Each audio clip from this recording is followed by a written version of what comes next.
Hey guys, so I recently posted a video on this look and you guys had a lot of questions on this look. So I decided to recreate that in this video. So let's get started. I'm going to start off by pinning the wig onto this blockhead. I got this blockhead from Amazon. I'll have the link below. By the way, I did go ahead and bleach the knots. I have a full tutorial below if you guys want to check it out. This is a pre-plucked wig, but I do want to do a little bit more tweezing myself. Not a whole lot, just a little bit more.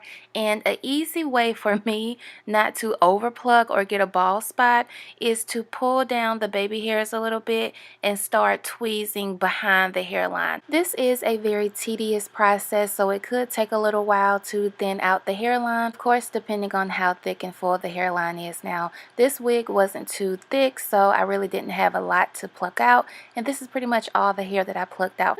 And I forgot that I had a brand new pair of tweezers, so I actually overplucked and got a bald spot. FYI, the quickest way to get a thinned out hairline is using some good tweezers. So I'm just playing along with the hairline. Of course, I'm using curly hair today, so of course I want to have baby hairs on the fleek. It's a must with curly hair. Oh, in case you're wondering, this wig is from MyFirstwig.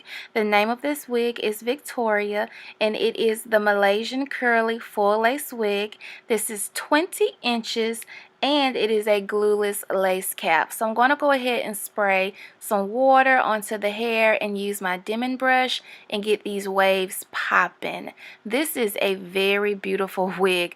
I would have never thought this wig would look like this by just adding water to it. I got this brush from Sally's and I love it. I love using this brush on curly hair, wavy hair, hell, my own natural hair. I love this brush. It makes the curls just pop. Alright, so here's the fun part. Let's go ahead and cut the lace off of this wig. I'm just going to actually cut straight across, and then once I put the wig on my head, I'm going to follow the dips a little bit more, and I'm going to cut a little bit more lace off. So don't cut too much lace off right now. So this is pretty much what it should look like. FYI, if you are using gel or glue to install your wig, apply your makeup last because girl, it can be a hot mess trying to go back in and touch up your makeup on your forehead. I do cut the sideburns off of all of my wigs because the wig is just too damn big for my head. So only thing I'm doing is using the Got2B glue gel and applying it directly on my sideburns, and I'm using a little bit of the Got2B glue hairspray and securing the frontal down that way. I did not add gel all the way around the perimeter of my head just because I felt like it was no need to do that. So if you feel the need to do that, then girl, go right ahead and do so. So she is secured and she is not going anywhere, child.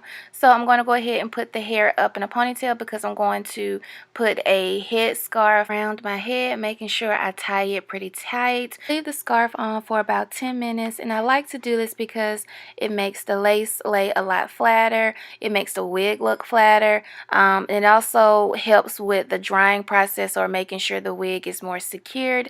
And I also like that it's easier for me to put my hair in a ponytail or a bun without worrying about the lace coming up. So I had to re-record this clip of the video because I don't know what the hell happened. So that's why this hair looks like it looks dry and the curls are really not popping as it was before, and it's because I had to redo this clip of me showing you how to put the wig in a bun.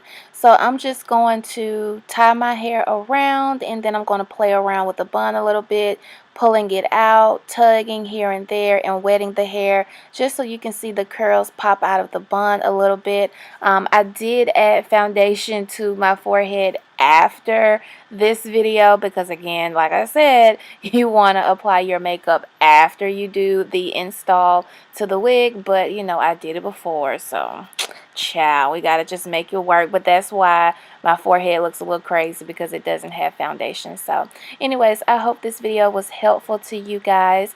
If you love it, let me know below in the comment section. Don't forget to rate, comment, and subscribe, and share it if you love it.